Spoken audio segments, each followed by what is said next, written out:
Hi, thanks for downloading the Art of It All podcast. With Joshua Buchanan and Paul Solano. Hi everyone, long time no... Oh yeah, hi. Long time no hear. See? Never see. Long time no... Is it recording over the sound test? Of course it is. Why wouldn't it be? Welcome to the Art of It All podcast. This is a podcast where two cartoonists take apart the mediums we love and take them apart, put them back together, see if they still work, and find out how we can make ourselves better cartoonists and storytellers ourselves. My name is Josh Buchanan. My name is Paul Solano, and for those of you out in audio land, we're actually videotaping this too, so it's going to be a video-audio podcast. First ever.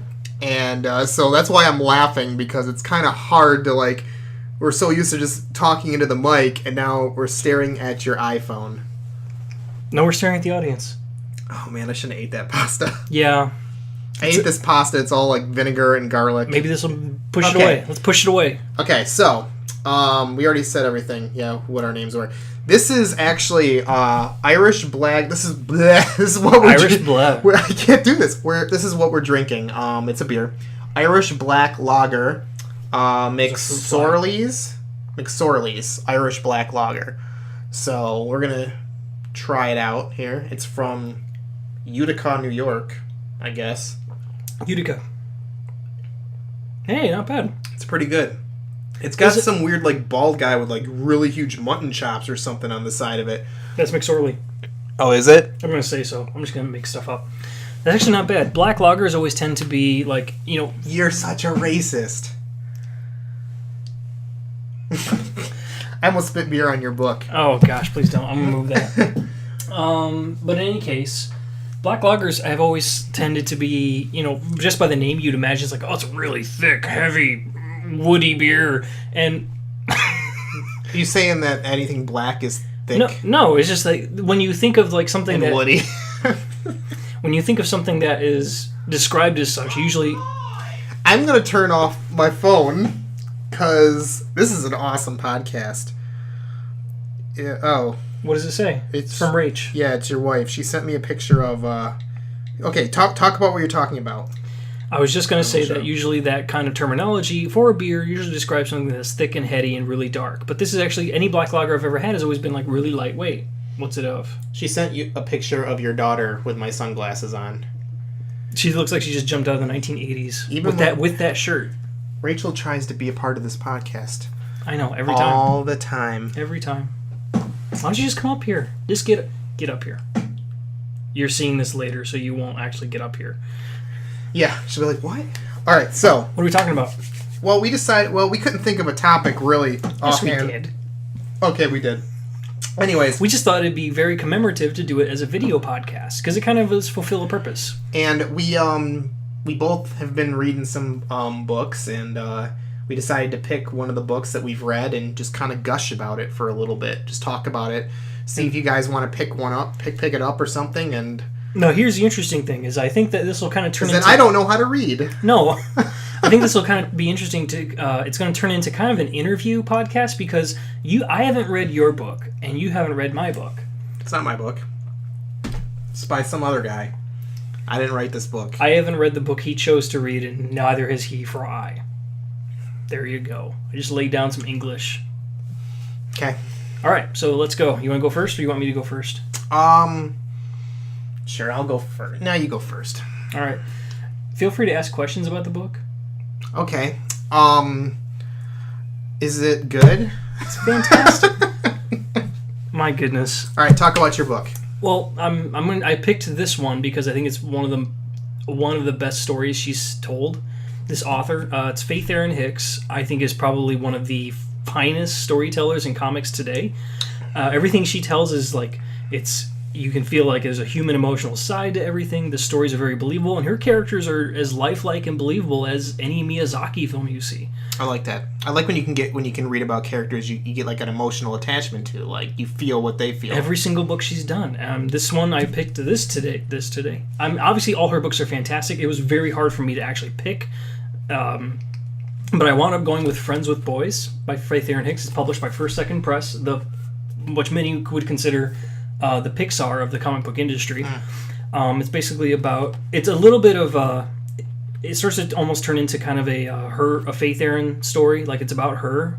A little bit of her stories are all about her. The book's in black and white, I'm guessing? Yep, the book is all in black and white. Serrated edges, which is really cool. Oh, yeah. You can shave with this. You don't see this very often with comics. There's very few times. I think I only have like 2 or 3 books total that have serrated edges. And it just means that the pages are actually uneven the way that they're printed and pressed and bound together. Wait, why did they do that? I don't know. I don't know what the specific purpose was. Maybe to make it feel like a journal, because it is somewhat of a first day. Do you think of it high has to school do journal. with the way like how people like one of your like opening up one of your senses, like touching the tactile? book? That could. Yeah. That would open up a sense for me. A tactile feel for a book. Yeah. But she's a brilliant storyteller. You okay there? Yeah. But and I kind of really related with this book too, because Faith Erin Hicks, at least if I read my history correctly, Faith Erin Hicks was homeschooled. Oh. As was I. And this is all about But they turned out okay. Yeah, they turned out all right. Yeah. I don't know if this is like a direct retelling of her personal life, but this is basically like this character's first day, Maggie. It's her first day in high school. The first day she's ever gone to public school, period, ever since her mom left. Like her mom in the book. I don't know if that's, again, life story, but it's a really fun book about her and her 3 brothers and 2 friends she meets in this new school. And the brilliant thing is, like, each character just has their own, like, you know, chemistry with all the other characters. I love how this cover just works either way. It's brilliant. Yeah, it's like a different, like, either way, like, no matter which way you hold it. Like, which point of view are you looking at it from? It's brilliant. And I love how this other one character's looking at Maggie. It's just like, oh, which way is it right? If you hold, like, this one guy's hairdo, if you hold the cover one way, it looks like his hair is sticking up if you hold it one way, and if you hold it the other way, it's almost like he's hanging upside down, so it's kind of flopping down. Obviously, that's brilliant. Obviously, it reads this way because it's left to right. Because it's American. But essentially, Japanese people and your awesome food and your cool lifestyle, and she's Canadian. No, I was just saying. Oh, she's Canadian? Yeah, she's from Nova Scotia. I have no arguments right now. Anyway, the story's fantastic. It's a lot of, like, you know, the everyday drama of high school, but it throws in a lot of her obsession with, like, ghosts and zombies, like Faith Erin Hicks' own obsession, because the main character's haunted by a ghost. It's got zombies in it? It does have a zombie play in it. Yes, we do. I'm wearing a shirt that says "Keep calm and kill zombies," which some lady today told me or asked me, "Oh, is that an Xbox thing?" Like, what? Obviously, she's missed out. Yeah. If anybody doesn't know what the "Keep calm" thing is, look it up. Internet tells you everything. But no, it's really, in all honesty, this is like the kind of book, this is the kind of story I want to tell. The kind of story where, like, the characters' decisions are, like, laid out in front of them, and sometimes the decisions they choose to make are not the right ones, and they're affected by emotionally and in their social circles.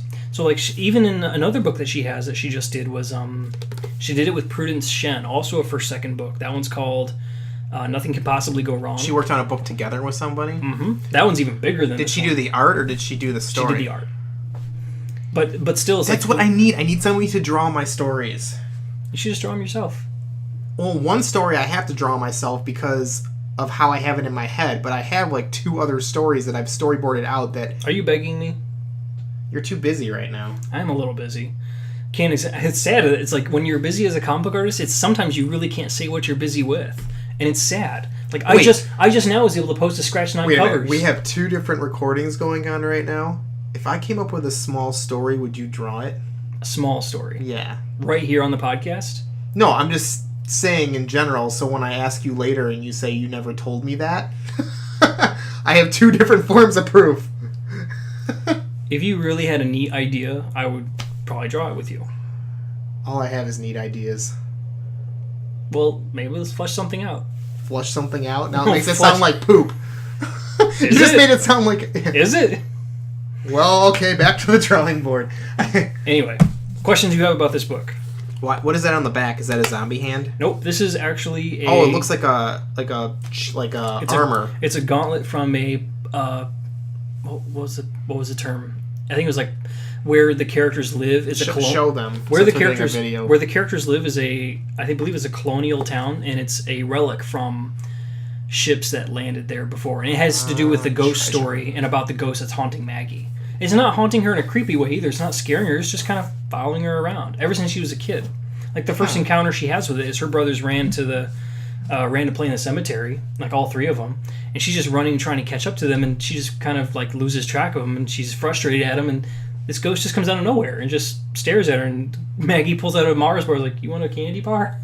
How'd they get the right to Mars bar? Do they call it Not something a Mars. different? I don't know what it's called. They called it something else. Hold on. I'll give you 35 minutes to look it up. It's right there. I got a Mars bar. That was quick. I got some Mars bar. I got some Mars bar, but they didn't. Okay, so she said Mars, which is not copyrighted, but the bar doesn't have the word Mars on it. Mars is actually copyrighted. Yes. Is it? Yeah. Mars is the company. Yeah, but I mean, like, if you put it in a book and say the word Mars, can you actually get in trouble for that? I don't think so. Yeah, that's what I was saying. I would like to hope not. That'd be sad. Because Anyway. you said it like 10 times in your book. No. By the way, again, like, we're doing a video recording of this while we're talking, and We don't know where to pay attention. yeah, because this is all new. Are you having trouble with that too? No, I've been looking at the thing the whole time. You were staring at the mic for like I've been 10 looking minutes. at the mic, the computer, the audio, the video, Me. my book, you. But no, I was How, going to you're not say drinking your beer? that... Were you kidding me? How far is yours? Right about the same. You take really big gulps because I must be nursing this like a baby. But no, I was going to say, Newborn. if you decide to listen to this audio-wise and you're like, I want to go watch the video, and for some reason you can't find it, there's a good chance that we screwed it up. What? I'm just saying in case something happens. He's plotting. Hopefully nothing will, but if it does, there might not be a video, but we hope that there's a video. I'm just saying that so when people hear... Don't touch anything, the phone's gonna fall. No, it won't. We have a ghetto setup right now. The phone is leaning up against a small weight. Not like a paper weight, but like a weight that you use for like your arms. It's pretty... You use that for like an ankle. It's pretty, an ankle. Maybe an eyebrow. You can't strap that to your ankle. I would strap that to an eyebrow and work out. Anyway, keep going. Yeah, I'm going to talk about my book now. Go ahead, do it to it. My book is called Monster on the Hill. Now, here's a lot of times when I buy something, I'll pick up the book. I'll be like, oh, this looks interesting. I'll read the back just to get the small story about it. You know, see who it's by, see who publishes it, and all that. I didn't do any of that with this book. I just saw the cover, and I was like, I'm going to buy... Get in on that? Huh? Do you need to get in on that? I saw this cover, and it instantly brought me towards the book, and I was like, I'm just going to buy it. Like, I didn't even care. I didn't even look what the price was. Then when I looked at the price, it was like, okay, it's $20, and I'm like, that's not bad at all. It's like... Instantly, I was jealous of him picking it out first. It's a good-sized book, too, and it's all color, which is a good price, $20 for something like that, and it was totally worth it after I read it. Because basically what it's about... Well, okay, the first thing... Okay, it's by Rob Harrel, and, I don't know. Do you know any backstory on Rob Harrel? I have zero. He apparently did. Well, he. Did, Oh no. He did a. I read that he did a Sunday comic strip, and that's what he was known for. And then just one day he's like, I'm going to write a book, and he decided to write a book. Is it in here? Is that where I read it? Big Top.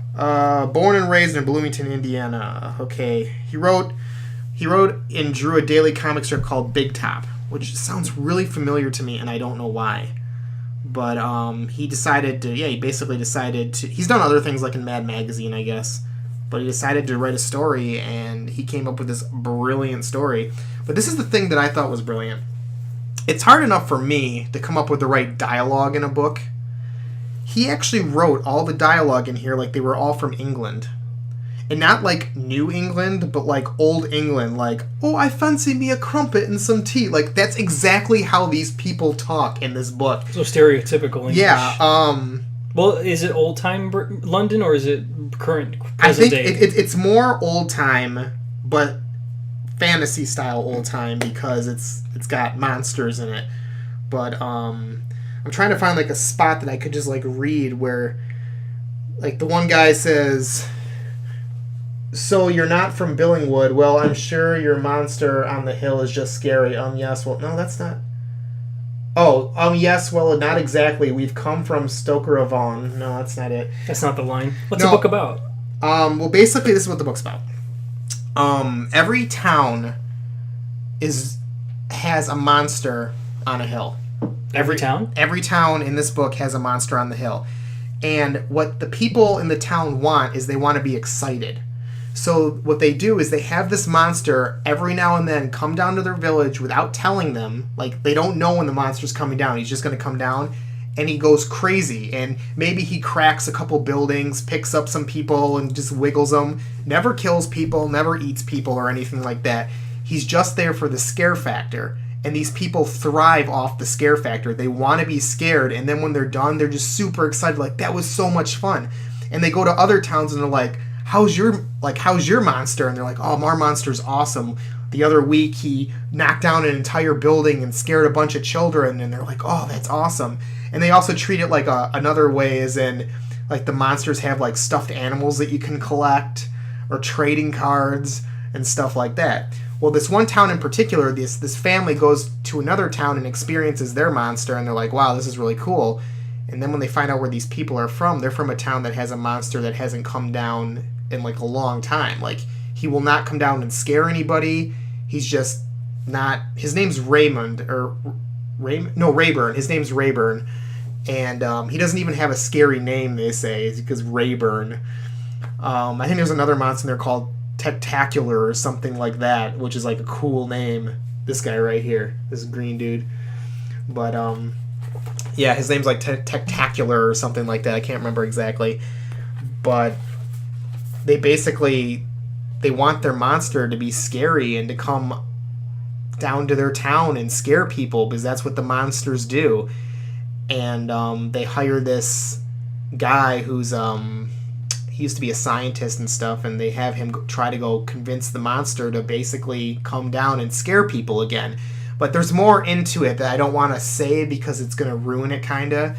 There's something that I feel like I should say, that why they're trying to get this monster to come down and scare people, but that will ruin the story too. So I can't really get into that. So basically, every town has a monster that comes down and scares them, because the people love to be scared. It's like a thrill ride or something like that. And that's basically what it's about. This is brilliant. Yeah, it's such a cool story. Like, the way that the people talk in it, the colors are beautiful. The art is fun. The monsters are really weird. Like, the people look normal, but the monsters just look like Rayburn. He's the one that the story's about. He's got wings, and he's got like this sharp little face, and he's kind of tiny, and he has horns. And there's actually a part in the book where where they're telling him to be scary, and he said he's just useless. And he goes, look, I even have wings and I don't fly. Like, it's just something that he has, but he doesn't do anything with it. So, and then all the monsters supposedly know each other too. Like, they went to college together. Like monster college school, that's basically. Awesome. So, gosh, that's brilliant.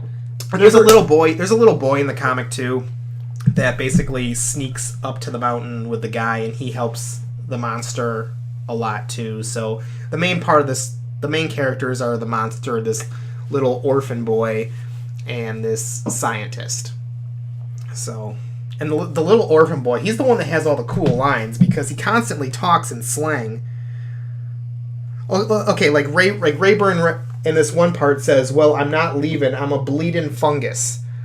And that's like right there. Like, in an American book, they wouldn't use the word bleeding like that. It's more of like an English, like a British type slang. So, you ever find yourself, because I just kind of... I find myself every day when I get lost. That's not what you were going to ask, was it? I apologize.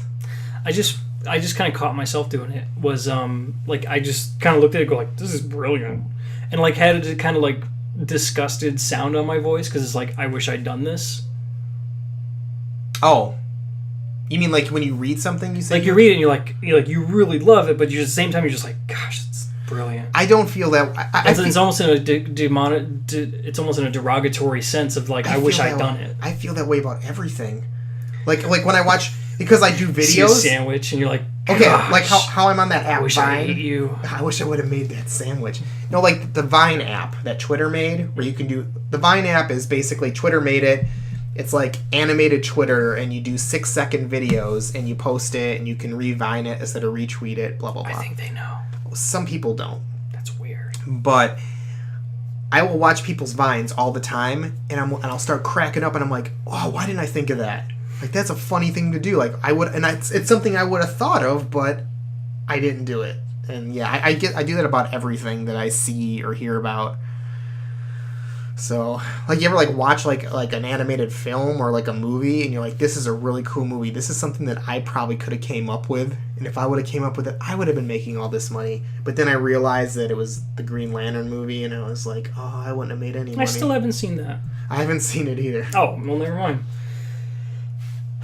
So I should read that, and you should read this. Yeah. I have to finish reading Bone. I'm almost done with it.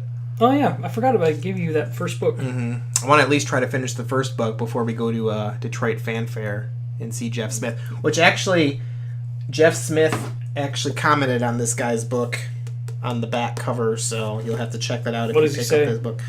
Rob Harrel has jumped the fence from comic strips to graphic novels with ease, and brought with him wit, strong characters, and last-minute twists. Funny, original, unexpected, and best of all, excellent monsters. It's true. Everything he said is true. Monsters are hard to draw. I'm having a really hard time with them. And it's weird because the way that the monsters talk and their personalities fits what their body looks like. It's really, really weird. Like, it's just like I gotta even see if his name's Tectacular or not, because like I can't even remember what the heck his name was. Say something. Me say something now? Yeah, because I can't find the name of it.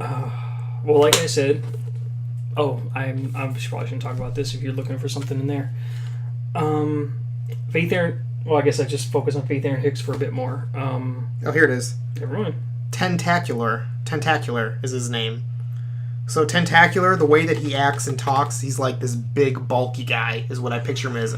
And in here, he's a giant, bulky monster. And then Rayburn, which is the main monster, he's just kind of like emo and depressed and like, that's what he looks like this depressed, skinny little monster. Does the town what's the word? Does the town suffer because he's kind of depressed? Yes, because nobody in the town is happy. Everybody's depressed because they don't have any fun. Like, that was their fun, being scared. And there's another thing that they suffer from too, but I can't say it because it'll ruin part of the story. Because you don't find it till way later in the book anyways. Is it a one-shot, or is it continued? Like, is there a book 2? No, it's a one-shot. Okay. They could continue it, maybe, but it wouldn't be... The book is about Rayburn. If the next book couldn't be about Rayburn, because this is about trying to get Rayburn out of his shell and make him be a monster again. Okay. So... Very cool. Is this one a one-shot? Yeah. Well, okay. No, I'm trying to think of the last book I bought that wasn't a one-shot. Because everything I've bought has been like one and done, complete graphic novel, full story in and of itself, and it isn't continued. I'd feel like if I made a book like that thick and made it like had to make a sequel to it, I'd be like, okay, I just finished this one. Time to work on the next one. Well, that's what they do. But yeah. like someone like Kazuo Kibuishi who does Amulet, it just takes him like such a long time. Kazuo Kibuishi. Kibuishi? I'm probably get corrected on that one. But he just does he does a graphic novel like every 1 or 2 years, and why'd you pep up right there? Because you looked at me. Well, you're not even looking at the camera.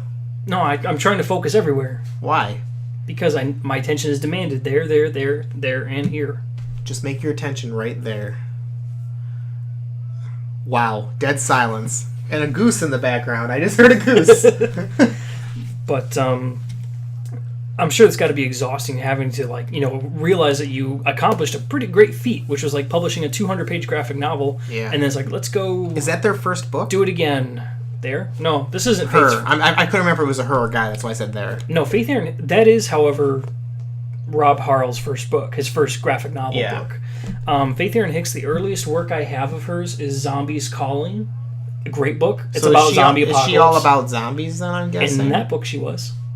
Well, you said this one has zombies. This one has a zombie play in it. Okay. So it's high school putting on a zombie play. But that's just like such a minuscule part of the plot that it like doesn't even really... I mean, it counts just to develop a character, but it's in there for like maybe 10 pages, if even. Okay. But like most of it's all centered around Maggie and her interaction with all her friends around her at school, including her like twin brothers, and not her twin brothers, but she has brothers that are twins that are completely opposite of each other just because they're starting to not stand each other now they're getting to late adolescence. But there was Zombies Calling. Nothing Can Possibly Go Wrong is her newest, which that was published this year, and so is this one, and they're 2 giant graphic novels. The other book I have of hers, which was the first one I bought, was Superhero Girl.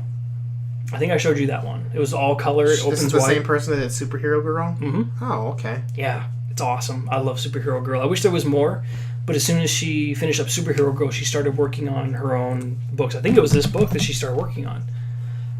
I think that's all the Faith Erin Hicks I've got. Yeah, it is. It's those 4. 5 books. Anyway, so oddly enough, I think she's really important in comics. I would have... Or not oddly enough, perfectly fairly enough. I seriously would have... I read this book, like, right after I bought it. I read it that night. The entire book. You finished it? The entire book in one night. Just...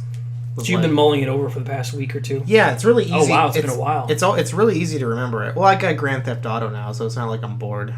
Which, because of the age range of people that probably listen to this out of the 5 people, I'm not going to explain what I do in Grand Theft Auto. Good. But those of you who know Grand Theft Auto know what I'm talking about.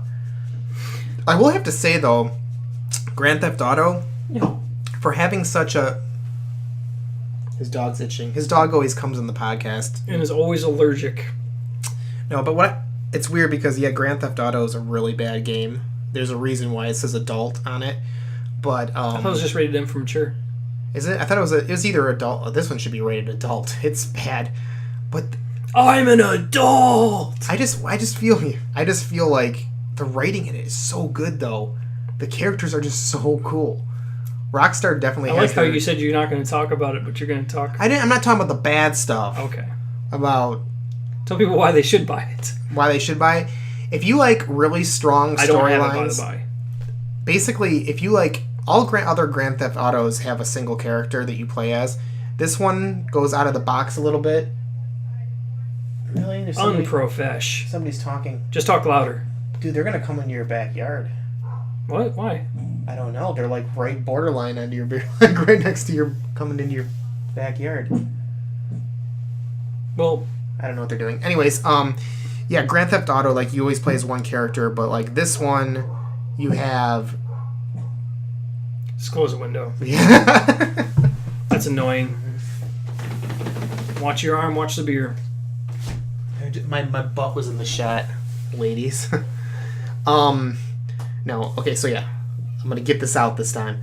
Grand Theft Auto is usually one person that you play as. This one is 3 separate characters that you play as in a bigger world than ever, including when online play comes on, you get a 4th character, which is one that you create yourself, and they all have their own storylines, and it's just really, really cool. Like, the storylines are just great, but, so buy it if you like strong storylines, buy it if you like graphics and just fun things that you can do, but don't buy it if you're under 16. Well, they don't let you. I know. I'm just saying. It's definitely age It's gated. definitely an adult type game to play and stuff. So, for all our adult listeners, all 2.5 of you. All right. So, was that it? That's pretty much it for the book review. Yeah. Anything you can think of? Really Where'd you quick? pick it up? Vault of Midnight in Ann Arbor, which they just opened one in. They opened up a vault? Yeah, a new one in. Wow, dogs are out of their minds. Oh my gosh, I can't remember. I didn't know they opened up a new Vault of Midnight. Where and it's really Lansing? funny. Flint? I can't remember. It's funny because they said this is how you open a comic book store in under a week. And it's basically they put all their stuff in the building with just basically just shelves. They didn't decorate it yet. And they put like a really like just banner just hanging up. Like it's not as crazy as the one in Ann Arbor. Mm-hmm. But it's ready and stocked. Oh, yeah. But yeah, I got mine at Vault. Where did you get... say where you got yours while I look this up. Amazon. Why do you say it like that? Well, it's because I didn't... I tried to find this at a local shop, and no local shops had this. It was just because there's very few comic shops that are buying for second press books. The people that are buying for second press are libraries, but you can't buy it from a library. If there were any shops around that bought for second, sorry, I didn't know. But I would gladly buy it from a comic shop. I totally forgot to say that the publisher of this, which is also great, was it Top Shelf? Top Shelf. Yeah, I forgot to mention that. They publish Grand Rapids. They opened a vault in Grand Rapids? Mm-hmm. That's a good town to do Downtown that. Grand Rapids is the second Vault of Midnight. That's a great town to open Vault of one. Midnight got awards for being an amazing... No, they're an Eisner Award winning shop. Like, and they are. You walk in there, it's basically reminding you of how it was to be a kid and collect comic books. It's an amazing comic book shop. I think I've only got... Except for what they did to their basement. What, turned it into a turn-based board game? Yeah. Well, that's just because you love back issues. I did. They had a whole bunch of back issues. And even me, like, I don't care for tabletop games and stuff, but like that's kind of cool. It helps with the business. Definitely. I don't mind perusing. I think the only other books I have that are top shelf are Corgi by Christian Slade and Creature Tech, one of the first Doug Snaple books, which was a top shelf press because you can see the olive on it. Yes. Other than that, that's all I had. Oh, Owly. Owly's published by Top Shelf. Okay. I don't have any Owly. I want Owly because Andy Runton is a great storyteller with no words. Did you want to say what you got in the mail? It's kind of private. Oh, that one. Never mind. Okay, Should I? Is it really? That's kind of a plug. What are you talking about? At the last, 3 podcasts you've plugged it. Oh, okay. Careful, if you knock over the phone, the video's ruined. Oh, I'll just get it up again. That's what she said. Oh, I shouldn't have said that. Age range. We're okay now. It's in. Available. 230 pages of graphic novel goodness, I hope. It was a lot of fun to draw. It took me a while. I've been working on this since 2009. What is it? This is the Rocket paperback. So it's everything from issue 1 to the finale of issue 6, as well as some extra stuff that isn't online, because you can read this for free online, but I figured people are going to buy this in in a store but with me. There's extra stuff in the back, like the sketchbooks from all the years that I was working on the Rocket, or all the years I was planning on working on the Rocket, and the years that led up to it. So I've also been drawing custom drawings and signing each individual book. So there'll be something for everyone inside every book. And I just want to point out that in the book, my name is in it. So I just want people to know that my name is in it. So yep, you, Steven, from work as well, just because you guys have been proofing and really helping out with the development of the book. Because I'll never publish anything, so at least my name's on something that's published. That's not published though; it's self-published. It's still published. Nah, I don't count it. Anyway, it's for sale now. It goes for $15. You'll probably find me doing the hard grand opening launch of it at Detroit. It's 5 easy payments of $59.99. It'd be 5 easy payments of $3. Yeah, $3 a pop. But it's available at Detroit Fan Fair, and I'm going to be probably looking at getting into some comic shops and bookstores around town. Probably in Vault, the place that we were talking about, if you can. I'll try. I mean, I'm definitely going to try. I don't expect them to take it. Well, you'll get it into Comic City, right? That one I'm really banking on. The guy I have to go talk to Jill and... Well, you know the people, so I'm pretty sure they'll give you a chance. Yeah, I think it's Jill and Bill. We actually talked about that in one of our podcasts about... Jill and Bob. Jill and Bob? Jill and Bob. We actually talked about that in one of our old podcasts about putting a comic book into a store and basically saying, you don't have to pay me anything unless it sells. I'm going to try to propose that. Yeah, and it's like a win-win situation. How could you say no to that? We'll see. Unless you don't have any room. I may have a list of people that have said no by the time I come back. It's not a good thing unless you get at least one no. You got to get yeses and nos. Dash, really? Not everybody can like it. That's the thing. No, I don't expect everyone to like it. Yeah. At all. Anyway, this was fun. First video podcast. Yeah, it was okay. He's like, I didn't shave today. No, you didn't. Is that why you didn't want to do a video podcast? Yeah, no, Fruit Fly loves your beer. And your hair. And your vinegar breath. Yeah, my vinegar breath. That's some good pasta, though.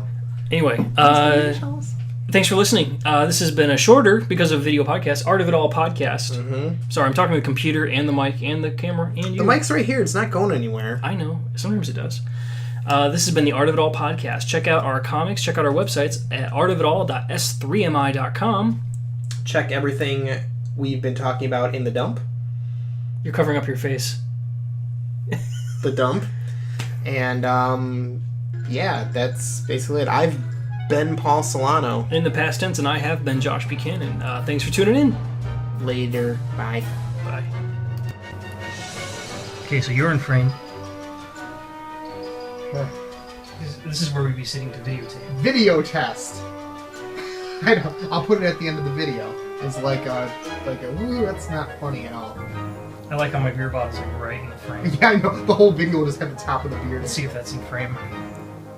Nope, just the mic and us. Okay, Mike and us. Who's Mike?